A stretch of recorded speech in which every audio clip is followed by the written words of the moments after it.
Welcome to the Tips for Your 20s podcast. My name is Becca and we are here today to talk about all things finance. I am joined by the wonderful Ola, who has a business called All Things Money. She talks about personal finance as well as tips and information on how to manage your finances. In today's episode, we do a dive into what good income looks like, how we can have fun in our 20s but still save at the same time, what investing is and how we can invest for only a small sum of money now, as well as tips and tricks for managing money in your 20s. If you enjoyed today's episode, please give it a follow and share the podcast with anyone else you might also think will enjoy. Thank you, but for now, let's talk all things money. Welcome to the podcast, Ola. Thank you so much for being here. You're welcome. Thank you for having me. I'm very excited to chat all things money literally today. So am I. I think money is such a taboo topic to talk about actually in your 20s, and something that I want to spread the awareness of for anybody who might be struggling or wanting some advice on how to save. And you are the perfect person to be talking to. Thank you.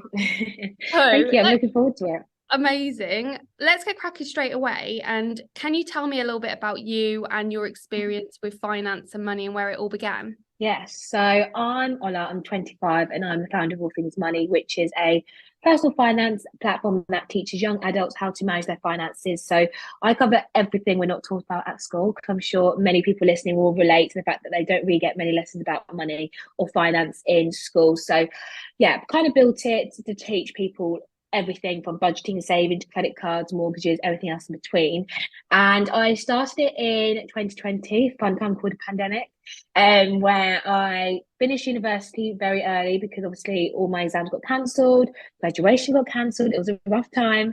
And I found myself with a lot of free time during this lockdown. So yeah, I've always kind of been like a budgeter, saver type person. Apparently I'm the cheap friend out of my friends. I call me all stingy, which is cool. I'm all right with that. And yeah, I kind of taught myself how to invest in the first lockdown, and I got some of my friends investing as well. And I was like, okay, if I can get some of my friends on board with investing, every other adult in the UK and further needs to learn how to invest their own money as well, which is why I started sharing tips on Instagram first off to help people just feel more confident about managing their finances, just teach them anything we weren't taught about in school. And now we're an online community of over 23,000 people, have a podcast, have done workshops, got a live event coming up soon. So yeah, it's kind of grown massively. Congratulations. It honestly sounds like you're absolutely smashing it. So, Thank you. and 2020, that wasn't long ago. This is No. great. Yeah, it has. I mean, people are always like, how did it begin? Like, was this your intention? And honestly, no. I had a one-way flight booked to Australia, so I was meant to move to Australia. So all things money was never really like a thought or an idea, or even when I started, it wasn't ever going to be a business as such. Like people would always say like, oh, would you do this full time? And I was like, not really, because I don't mind my job. But I didn't really know what I wanted to do. And yeah, now it's my full-time job and it keeps me very busy. What specifically about money interested you in talking about that? Because there's so many different things that you could be talking about or start an Instagram about. And I've had people on the podcast already when it's like specifically talking about reading or careers. Yes. What brought you to want to talk about money? I think first because it's a taboo. There wasn't at the time many young females that are talking about money that are relatable and are speaking about money jargon free online. So I was like, you know what, I'm going to do this. And I think like when I started, because a lot of it was also self-taught, and I studied business management, let alone someone who didn't study that at university. I knew I didn't know enough, and I was like, I really want people to feel like there's a huge gap between sixth form and uni, and then uni and adulthood. And I was like, there's nothing that really fills in that gap that allows you to feel empowered about your finances. And I was like, I want to all things money to be that go-to Bible or go-to platform to know that if you have any questions from literally as simple as budgeting to literally buying a house, I want to be able to provide that content, and hopefully it's done that so far. It does look amazing. I was only checking it out again today and provides so much valuable information. I really, really love how you're 25 as well, because the only people I can think that have ever given me advice about money have been my parents, grandparents. Yeah. and a lot of the information and advice they're given is quite safe. And I say that from a place of like traditional views or yes, that are a little bit outdated. And so it's been quite hard growing up with those traditional views to understand what I do with my money, how I can save, what my income is, and also talking and sharing your money issues if you've ever had them before. yes, It's always kept very quiet. Would you yeah. agree with that one? Yeah, very hush hush. I think a lot of people can relate that, you know, if they ever, let's say, basically, money's never been a topic you just sit around dinner and just chat to your parents about, like, oh, like, how much do you earn, or how much are you investing, or how much do you save every month, or do you have any debt? Like, those aren't questions that come out of people's mouths around the dinner table, let alone with your friends and people outside of your immediate circles. So, yeah, I think, you know, stigma around talking about money needs to be removed. But hopefully, I think now there's more creators like me that are doing this, are able to kind of show that more, I don't want to say untraditional view, more unconventional, no, not unconventional, I don't think that's the right word, but I think more open views, more topical views, and kind of, you know, a lot of people or a lot of parents or grandparents will say, get premium bonds rather than invest in the stock market. Those are kind of tips of advice you get. Whereas now it's kind of, you know, there's so many apps and platforms that allow you now to invest openly and easily, which a lot of, you know, our grandparents or parents didn't have growing up. You know, investing was just for the rich, where it's not so much the case anymore. So yeah, I think hopefully being a young person, I can kind of share that to other young people and find that, and they find that relatable. Absolutely, because a lot of those traditional views, there's nothing wrong with them. Yeah. As time has gone on, there's so many more ways that you can make money, and so Yes. many more things to spend money on and investments that I just think that possibly our parents, grandparents just aren't aware of those, and so they've just stuck to what they used to.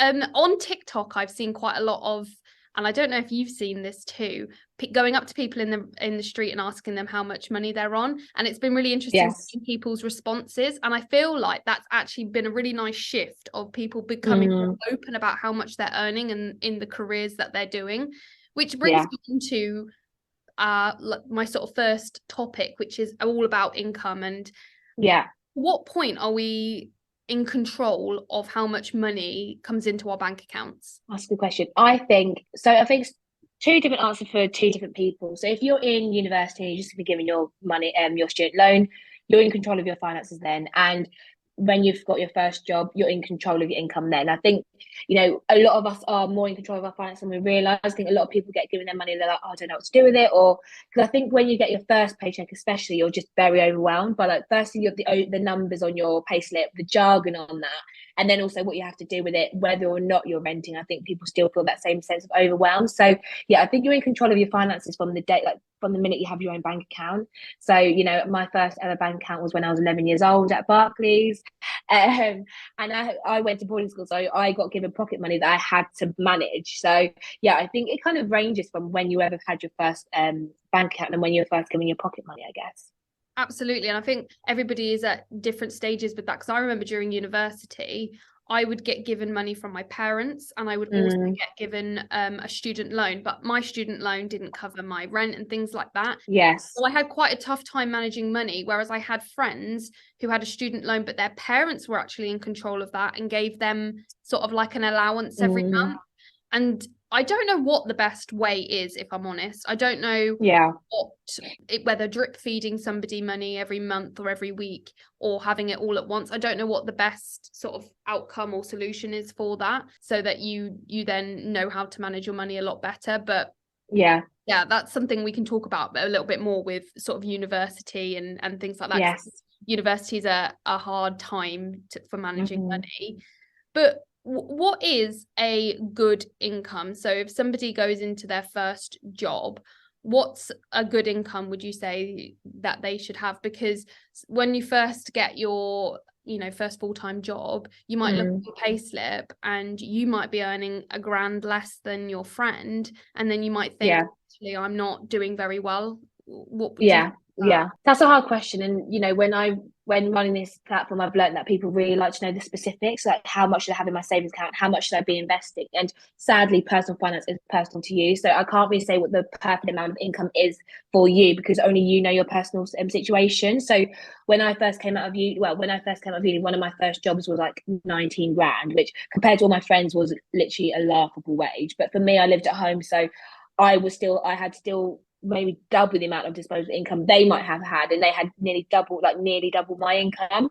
So I do think it depends on your circumstances. However, that being said, the Office for National Statistics stated last year, end of last year, that the average salary across the UK is around £33,000. So I guess take that as what you will, when you're coming out of university or you're looking for your first time job. If that's a figure you want to aim for, amazing. But if you're maybe living in London, that might not cover it if you're paying rent. But if you live maybe up north where rent might be cheaper, or if you live at home, that might be plenty of money. So again, I think it's all about your personal circumstances. And yeah, if I had a salary of 33 grand when I came out of uni, I would have been laughing, because that would have been a lot of money for me personally. So definitely. And you have to start somewhere. I think you can't expect to come out of university and jump straight onto a 70 grand salary. You have to be realistic with what you're going into, and everybody's pathway is going to be different, and also your expectations. Some people are going to be happy on 19 grand, which is absolutely fine, and if that's what makes you happy, and you live quite a carefree lifestyle with not many outgoings, that's absolutely fine. But on the other end, if you're somebody that wants more money, you might need to be having a think about what you need to do to make that money, and you sort of know your worth and where you stand in your career. Because if you're sitting there complaining that you're not making enough money, you need to do something about it. It's not going to come to you. That's money doesn't come to you. You have to earn it, and you have to go out and try and find that.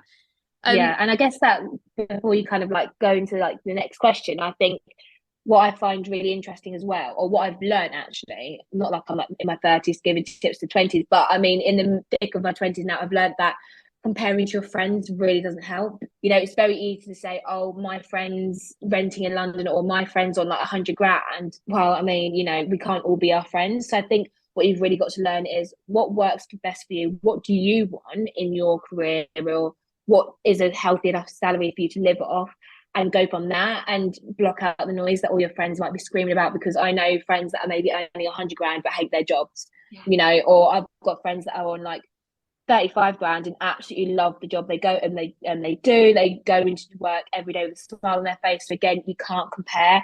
And I think when it comes to money, a lot of people like to base salary as a huge metric of success, and I don't think that is the best value to place on yourself, especially when you're navigating your 20s, because your career probably changed 50 times between now and the time you retire. So completely agree. It's what you prioritize your money on as well. So you may be happy to spend 3 grand on rent living in London, and then then you're going to have less disposable income. But on the other end, you might say, well, actually I really value spending time outside, or going to the gym, or spending it on water sport, those sorts of things. So you're going to pay less on rent so that you can then prioritize your money in a different area. So like you say, comparing is not going to help you at all, because you could be on the same salary but absolutely miserable doing something you don't want to be doing. The grass isn't always greener on the other side, and you have to sort of figure out what it is that you want as well, and then go for it. And talking about that sort of disposable income, sometimes especially if you get a pay rise or something's changed in your life which has meant that you've got more money,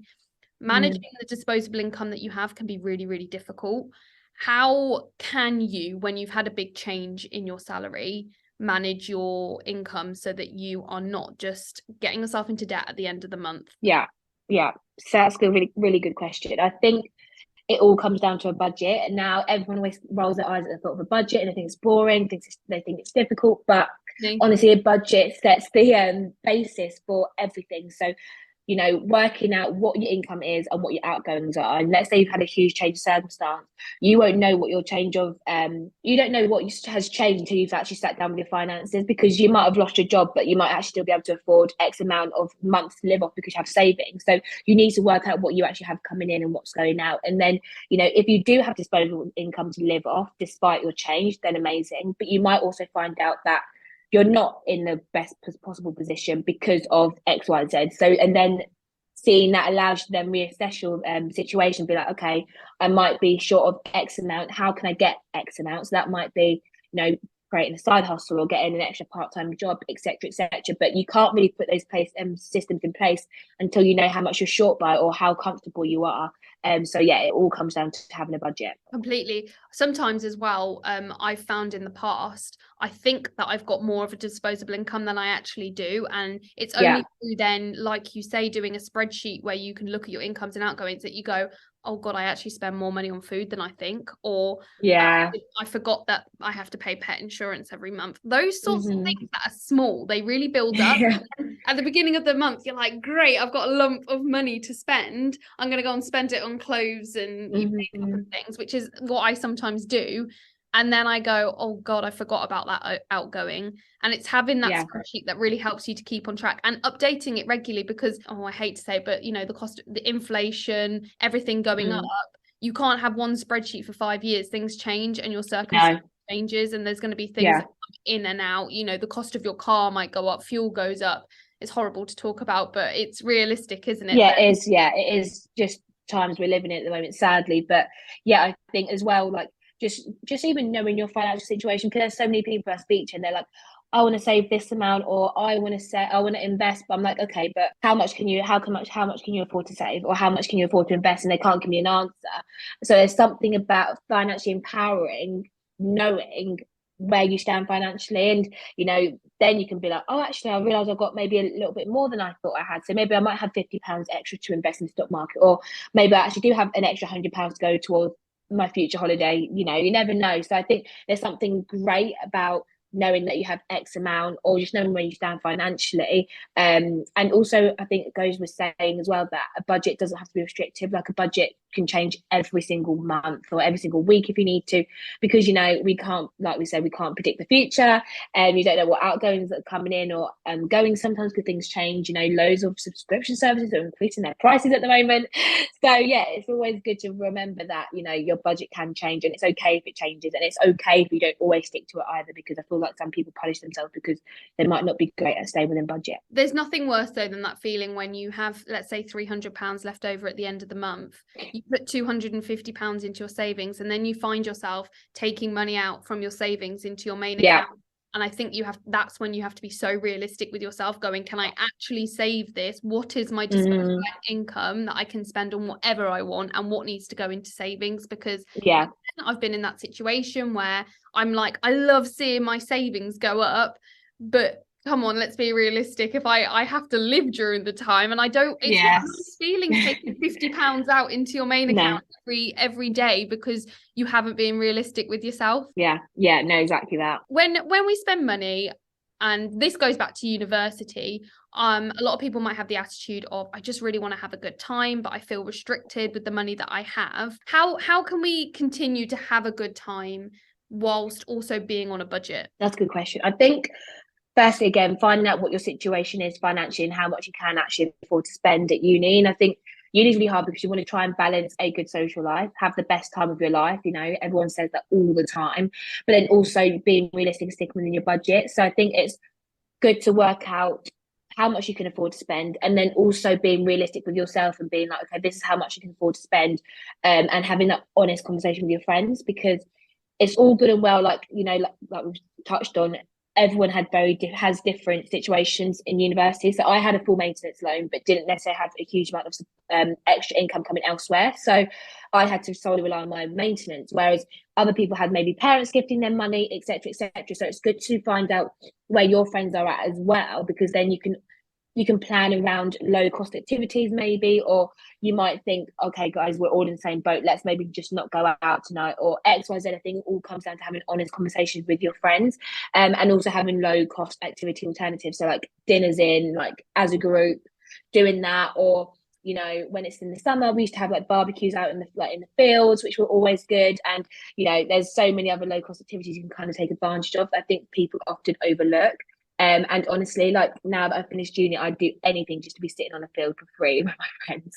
Literally, yeah, without all of the expenses that you have to pay on a month. Yeah. I couldn't, and I go back to what I said about sort of those smaller items building up, that you do have to sit and think, do I go out every weekend and splash hundreds of pounds, which you can do when you've had a drink, or do I actually say, right, what do I want to do in the month, and then save up for that, or put some money. I used to in uni, a few of us girls, we'd get money out of the actual bank and pay in cash, and then we'd have like That was £20 me. and see how long it would last Yeah, overnight. yeah, that's literally what I did. So, and I'm glad you touched on that because that's something I did at uni. And like in my first year, throughout uni, I gave myself a weekly budget. So I had like a budget I would stick to every week religiously.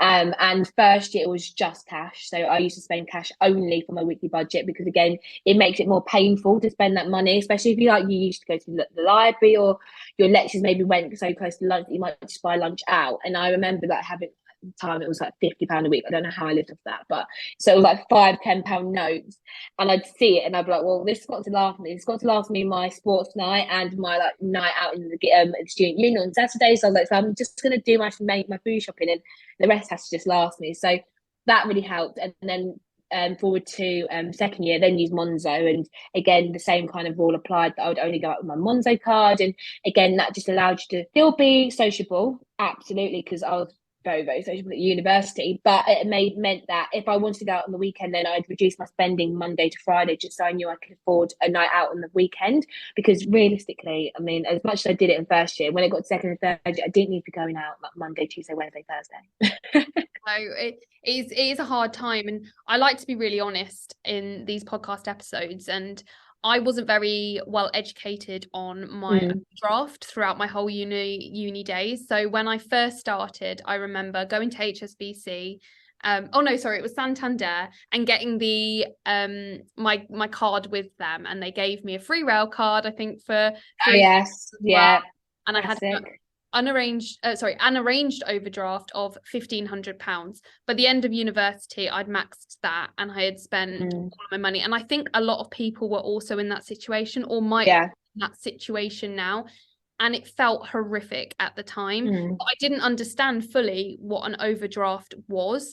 So can you touch on a little bit about how that actually works for anybody that's interested in taking out a card that has, whether that's credit on a credit card after university or a student card?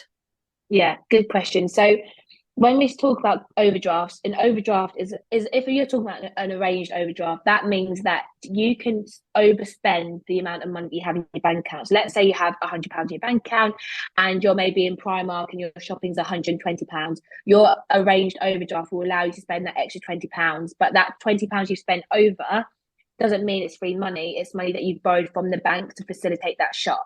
Now, like you just mentioned, you had an overdraft. Lots of people take out overdrafts at university. I had an interest-free one as well. I think that's why a lot of people do have an overdraft at uni, because it is interest-free whilst you're studying. So you can take advantage of it if you know how to use it wisely. So yeah, it's about remembering it's not free money and knowing that you have to pay it back.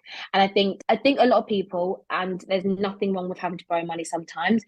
I think a lot of people have had to use their overdraft at uni, but I think the issue is that maybe their overdraft facility is too large for them to manage. So let's say £1,500, people had £3,000 overdraft.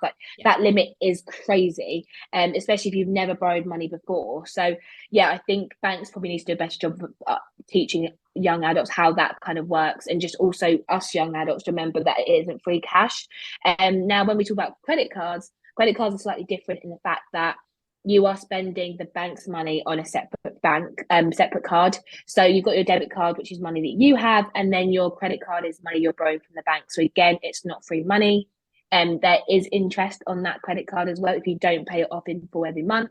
So I think the average credit card interest rate is around like 30%. So that means if 1 month you spent £100 and you don't pay it off in full the next month, you'd be charged 30%, which is £30 just for borrowing that £100. So again, you can use credit wisely and responsibly by paying your credit card off in full every month, and you would never have to pay interest.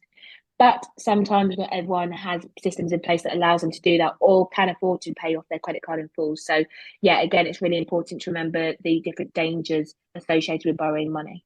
Absolutely. And there are benefits to having credit, and you improve your credit score, and it looks good if you pay your money back, but it's about understanding what you're getting yourself into before you take that card. And that's something I didn't understand with my Santander bank account. I remember sitting in a room and just nodding, saying yes, but not taking in any of the information. So when I came out of university, felt like I had a weight on me, because I was like, I have this £1,500. How am I going to pay that back? And I will actually explain what I did, because I think it's really important that if you're in a situation like I was, that you don't let it consume you. It does feel like it's a lot, but you have to, number one, the first thing that I did is I spoke to my bank and explained the current situation that I was in. So I qualified as a primary school teacher. I told them that I was going to have a regular income. Because at the end of the 3 years, I think it was something like I had 5 years in total to repay the money back. Yeah. But sometimes if you explain your situation, communicate, people can help you and put things into place.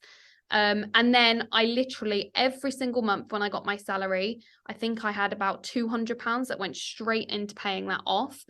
Think about it, I budgeted that I didn't have that money and it went straight onto it. I didn't go, okay, on my first paycheck, I'm going to pay it all off. I'm not going to do it. I think I did it over a year, small increments. And that was the best thing that I did. But you have to reach out to people and talk about it and not feel ashamed, because it's better to go through that when you've come out of university in an interest-free bank account than to do that with a credit card that you get when you're a little bit older or whenever you get that. So I think that's really important information. Thank you so much for sharing that.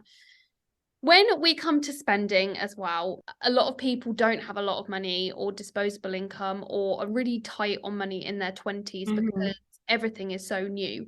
Where is the best places to shop when it comes to buying clothes, buying food?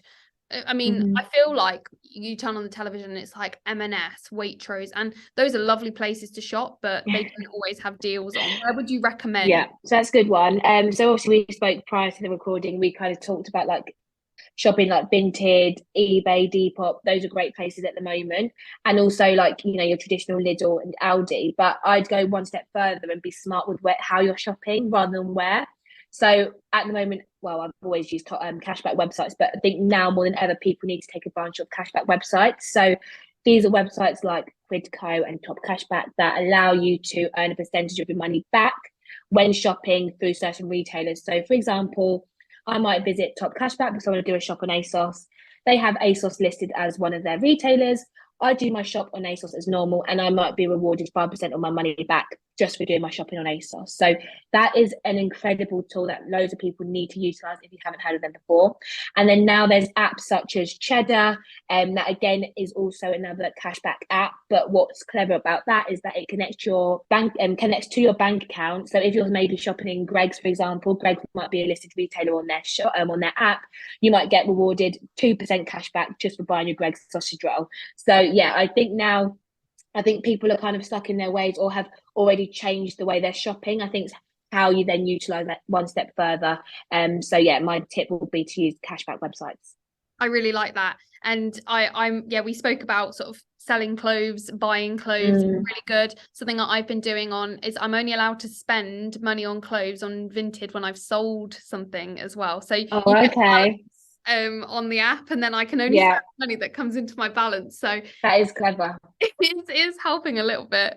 When it comes to saving money, what are some like basic saving strategies that you can recommend? I know I spoke a little bit about how after university I put money aside, and you can continue to do that with your wage when it comes in, and you can put money into different pots. But what are some of the basic strategies that you can recommend? Good question. I guess if you're maybe someone that doesn't have a huge amount of disposable income, I'd recommend like downloading an app such as Moneybox or Plum or Chip. Now those apps are great because what they allow you to do is to round up your spending. So let's say, for example, you're maybe doing shopping in Boots, and your shopping came up to £3.50. The app will will round your shop up to £4 and put the extra 50 pence into a savings pot for you. So again, allowing you to save very effortlessly. Because I think when you're in your 20s, you associate saving money with a large amount of money, like buying a house deposit or having thousands of pounds, where really we need to start with the small, easy hacks. And one of that hack is really, really handy. I'd also recommend setting up like a direct debit. So loads of people always try and tell me that they save their money at the end of the month. And they try and tell me they save it in the same bank account. I don't believe how that works. So what I always recommend if you're earning a stable income is to set a direct debit on the day you get paid for your savings amount to automatically go into your savings account. Because I think a lot of people, again, spend, and then get to like the 29th and payday's on the 30th and you're left with £10. So again, having that budget in place that allows you to work out how much you can afford to save and then put that into your bank account every day on payday is really, really handy. And also having it in a separate bank account, because again, people tell me they save in that same account and it's not possible. And also you get the added benefit of having interest added to your savings. So that's free cash just for saving your money in a savings account. A lot of people as well, I know, have used like Monzo, and you've got the money pots and things Yes. like that. Mm-hmm. I really like that because you can name them. So if you're somebody that likes to get your nails and hair done, you can put Yeah. I definitely don't utilize these things, and I need to look into them more personally, because I am that person that has my savings in the same bank account. See, there's one. There's one. But yeah, definitely. I think that's something I could be utilizing, is transferring it into your account, and then you're less tempted to log into your bank account and see it and go, oh, I do fancy that this month, rather than sort of waiting for the thing that you're actually saving for. One of the things that in your 20s a lot of people want to do, some don't, which is absolutely fine, is buy a house. So we're looking at getting a mortgage. I recently, so actually it's been a year in February since I bought my first house, and I made a lot of sacrifices in the year that led up to getting the first house to be able to save for it. And some people are happy to make those sacrifices. I was more than happy to sort of sacrifice going out as much, going for food and drinks, but some aren't. What would you say are some tips for people who are wanting to save for their first home so that they can realistically buy? Because I don't believe that anybody can't buy a house. There's a lot of people saying in their 20s it's so difficult and they can't get onto the housing market. Little amounts do build up over time. So some sort of tips for sort of saving for a house? That's a good question, because I'm currently saving. I live in London, so it's going to be a while until I get onto the property ladder, which I'm okay with. But I think one of my first tips is to work out a savings goal. So if you know you need to save 10% or 5% of a property price that you have in mind, have that goal in mind and work out backwards how much you need to save each month. Because again, loads of people try and tell me they're saving for a property but don't know how much they need to save. So having that figure in mind is really handy. Again, have a separate bank account for this. So whether that's your normal savings account, or you can opt to looking at a lifetime ISA. A lifetime ISA is great if you are a first-time buyer, I've never bought a property before. How that bank account works is that if you put in, for every £1 you put in, the government will top it up by 25%. So you can save up to £4,000 each tax year, and the government will put an extra £1,000 in, which is insane. No savings account will give you that kind of interest. So yes, there's obviously some caveats associated with the lifetime ISA which you need to look into, but a lifetime ISA can be a great account for you. And then I think as well, if you're looking to buy a property, you need to be flexible and open to compromise, because like you said, it's not impossible for people to get onto the property ladder. I think people have tough targets to meet that they want to reach. And I think for me, for example, like the rough average property in my area is around 600 grand. Now, I'm a single female. Yes, I might be able to save £660,000 as a 10% deposit, but my salary isn't going to offer me a mortgage large enough. So I think if you are looking to save, you have to be open to compromise as well. Maybe not necessarily living in the same place that you've grown up in all your life and things like that, because again, that at least will bring the goal post a little bit closer to you, rather than feeling like wherever you're looking to buy is completely out of reach. Absolutely. It takes time as well, and you have to be patient. It's not going to be something that happens overnight. You don't go onto Rightmove one day and then the next day the house you bought it. And it's also worth bearing in mind, when you're saving for a house, you're not also just saving for the house. You've got the legal fees that come along with it. You've got furniture costs. There's so much more to it that actually you don't want to not be realistic with yourself and then get to a point where you've moved in and you're like, whoa, we have no cash in the bank. That is the worst feeling. Or you've bought a house which you want to renovate, but you haven't got the cash now to renovate because you forgot that you need to pay a solicitor to do the things that they need to do, or stamp duty. There's so much that goes in. So much. You definitely have to do the research on it before you commit to something. So you know exactly how much you have to play with and what sort of set your expectation as well. People in their 20s don't tend to think about investing their money as much, because like they might be saving for a house, or you might have children and you have lots to spend money on. But I've actually had some friends recently who have had some inheritance money, or they've been Okay. given lump sums of money, and I don't think there's enough education around how we can spend that money wisely. I've started investing in property myself over the last few years, and it seems scary, it seems like something that only people do who are, big bankers, or Yeah. if you have a lot of money. But there's small things you can do to invest your money on a daily basis, or buying property, which is an asset. And actually, to be fair, even if you're buying a house, just your own house, that itself is an investment. It's still an asset that you own, which can go up or down. So what sort of investments can you be doing, maybe that are smaller, that are going to help you to build up more of an income, whether that be passive or not? Yeah, that's a good question. I think if you're a real beginner in investing and you don't know where to start, I would say look at the apps that allow you to invest, and they'll do it for you. So there's apps on the market now like Wealthify, Plum, Nutmeg, Shares, and all of those apps now allow you to invest as little as £1, which is incredible. So when people tell me they don't have any money to invest, I'm like, do you have a spare £5? And like, yeah, I normally spend it on coffee. I'm like, well, exactly. So rather than maybe spending that on your coffee, you can maybe look to invest in the stock market. Obviously, the larger the sum, the better, but you can start with as little as that, and it's not an issue. And I think people also, again, associate investing with having to have thousands of pounds free or spare. And that isn't necessarily the case. And these apps now allow you to invest in the stock market again for you. They'll kind of look at what your risk appetite is on a level of 1 to 5. So level 1 might be not very risky at all. Level 5 might be really risky, and they'll create an investment portfolio for you. So now we're in this era where you don't necessarily need to invest, don't need to research a whole lot, because there's now apps that will do it for you. But also there's routes that you can kind of do it down yourself. But that's a whole other topic. How do you know when to trust an app? Because there's so many people recommending do this, and I see like fake emails and things come through to me. How do I know if I can trust an app to give my money to it? Yes, that's a good question. Really good question. So when you come across an app now, especially if you're based in the UK, you need to make sure that any app that has approached you or you're looking to put your money in is regulated by the Financial Conduct Authority, also known as the FCA. If they don't have that regulation at the bottom of their website, every financial institution has to have that regulation to be approved by the to be able to bank, basically.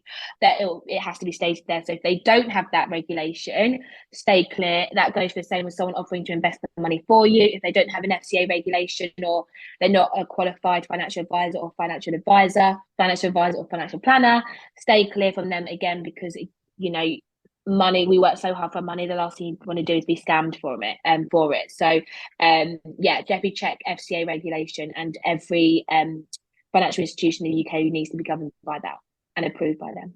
Yeah, I mean, that's perfect advice. You shouldn't feel scared to invest your money, but make sure you do the research before to find out that it is legitimate before you start handing over small amounts of money at a time, and then you can build that as well. I have absolutely loved talking about all the things that we've gone through. I think that you are so knowledgeable, and I really like the fact that you have grown this so organically, and your community as well. How can people find you? I know that you have your Instagram. What can we learn more from you? Because I know that you've got so much more to give. Oh, thank you. It was really nice chatting to you this afternoon. I am at allthingsmoney_ across our Instagram, TikTok, Twitter, but I'm mainly on Instagram. Check out the content on there, because everything everywhere else is a bit skew-if. And then we also have our own podcast, which is the All Things Money podcast. We also have a range of ebooks as well that we sell, from understand your taxes to learn how to invest in the stock market, on our website, which is www.allthingsmoney.com. And what you can find is literally every topic you want to know about when it comes to your finances, literally from budgeting to saving to taxes, mortgages, credit cards, debt, everything like that. I kind of have you covered. When I was looking on your podcast, I saw something that actually really stood out, and it was financial anxiety. And I felt like that was worth mentioning, that you talk about, and something that a lot of people in their 20s can probably relate to, that feeling of overwhelm, not knowing what they're talking about because they haven't been educated. And so the amount of advice that you give for free is absolutely incredible. And what's happening next for you? Is there anything, like, where do you see your business going? Oh, everyone asks me this question, and the honest answer, I don't know. I'm honestly just riding this wave. I've worked with some incredible clients recently, so hopefully work with more corporates, maybe more news things. Who knows? Honestly, who knows? I know it's so difficult, isn't it? And the best thing I think you can do is just take it day by day and Yeah, keep doing what you're doing. And I know that you're giving so much value to so many people. So absolutely go and give a follow to you on Instagram for anybody who's listening. And even if it's just sort of like subconsciously in the background, every yeah. seeing little things over time is really helpful, and it Mm, can help to build your confidence around money and talking about money as well. So thank yeah. you so much for being on the podcast today. I'll link all of your socials below as well so people can check you out. But I've really enjoyed chatting with you. Oh, no, thank you so much for having me. And I love chatting about money. So it was a pleasure to talk about it on the podcast today.